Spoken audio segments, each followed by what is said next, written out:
Making you deliver stuff all alone is certainly laborious work. Even if you're tired of hearing it, I want to express my deep, sincere thanks. Oh, can you guess what I've got you as a reward?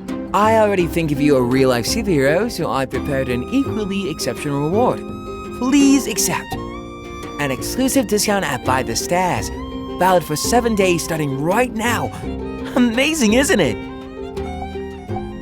Oh, you're really too kind. But no, if I don't repay you, I'd be considered stingy, so I'll give you a handsome discount. You're from High Wind, right? My sister and I passed through there on our way here from Sandrock. It's a beautiful place. See ya!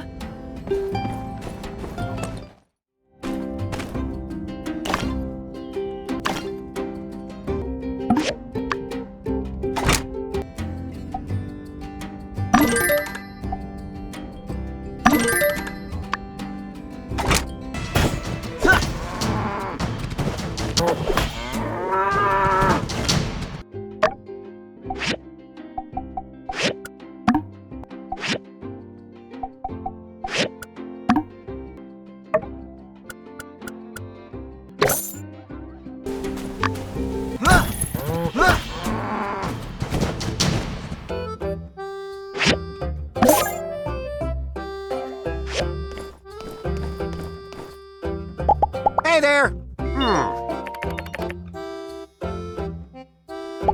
See ya!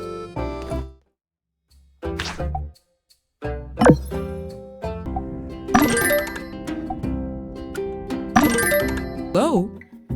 Hello.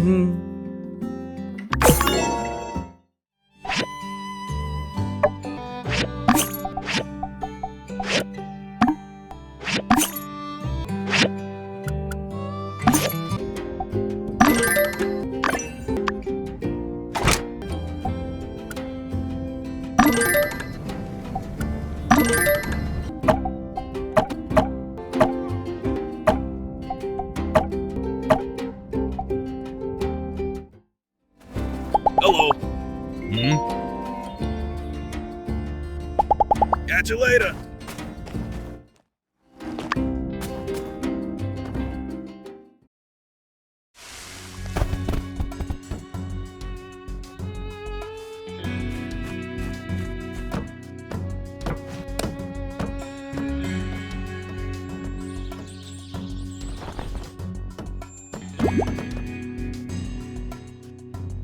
Well, this is a surprise.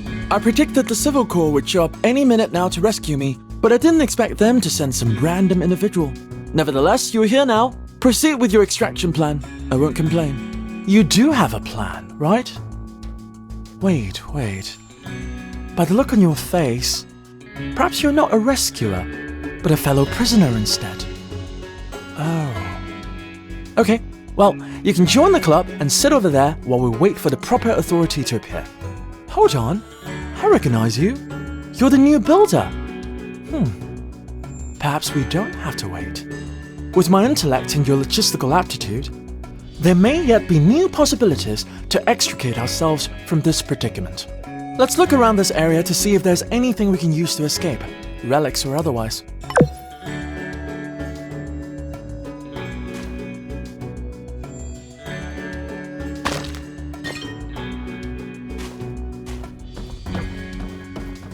I fell into this area seeking relics from my laboratory. Upon concluding the indisputable nature of my confinement, I decided to take a nap. According to my calculations, I've been down here somewhere between 2 hours and 2 days.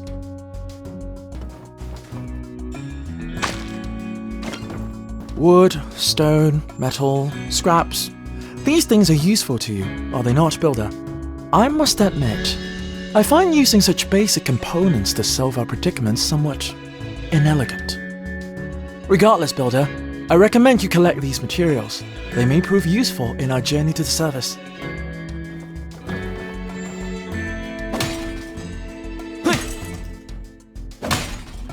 This machine reminds me of something very obscure. Something you never would have heard of.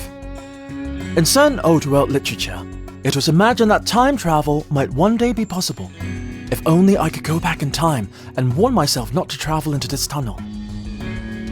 I could also tell my past self that you'd be falling down here around this time, and then sent myself to rescue you, solving this entire ordeal. That is, if my past self wasn't too busy right now. Wishful thinking, I'm afraid. Also, the fact that I did not meet myself before falling in here means that I do not uncover the secret of time travel on this particular timeline. Or is there a reason I would have allowed this to happen? In any case, this machine would probably do us better as scrap. Can you break it down with your pick hammer?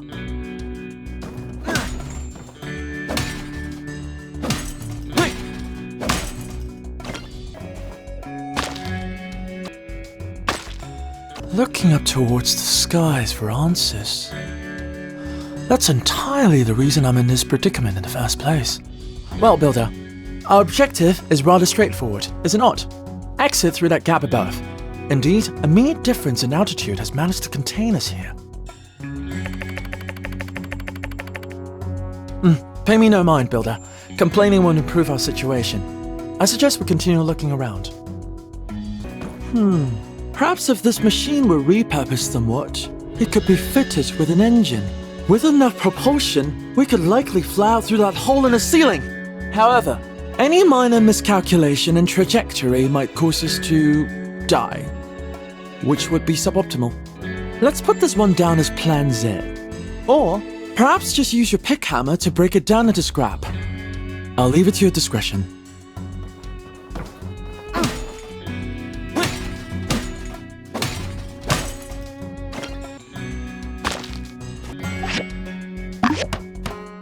Oh, using the environment to bridge the gap between us and that opening up there.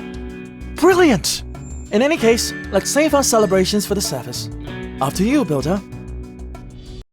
Finally! How serendipitous that you were the next to fall into that cavern. Science. According to Civil Corps survey reports, I deduced the likelihood of uncovering a usable equatorial mount in these ruins to be upwards of 99.9%. Unfortunately, despite my in-depth and thoroughly digestible explanation, none of the Civil Corps members were able to comprehend the significance of an equatorial mount. Thusly, it became imperative that I come here myself, and hence, our untimely meeting. My venture proved not only unfruitful, but also has caused a delay in my research. I must be heading back to the research center to make up for lost time. Perhaps I'll hire someone to continue the search for me. I'm glad you asked. In order to facilitate the expeditious referencing and notation of celestial coordinates, a rare old world relic is required, the equatorial mount. By aligning one rotational axis of a telescope's mount parallel to our planet's axis of rotation, an internal mechanism, known as a clock drive, will rotate the telescope over a period of a day in contrast with the rotation of our planet in order to compensate for its motion. Once this state has been achieved, one need only adjust the right ascension and declination dials on the equatorial mount to find any celestial body in the sky in only a matter of moments, based, of course, on the celestial coordinates. In any case, I must be going. I will find some way to seek out an equatorial mount at a later date. Render unto builders the things that are builders. Indeed, you would be much more suited to the task. Surely you'll be able to find pieces of an equatorial mount in the abandoned ruins, likely on a lower level. Once you've found the pieces by diving in the ruins, you can use the restoration machine at Katori's museum to make it whole again.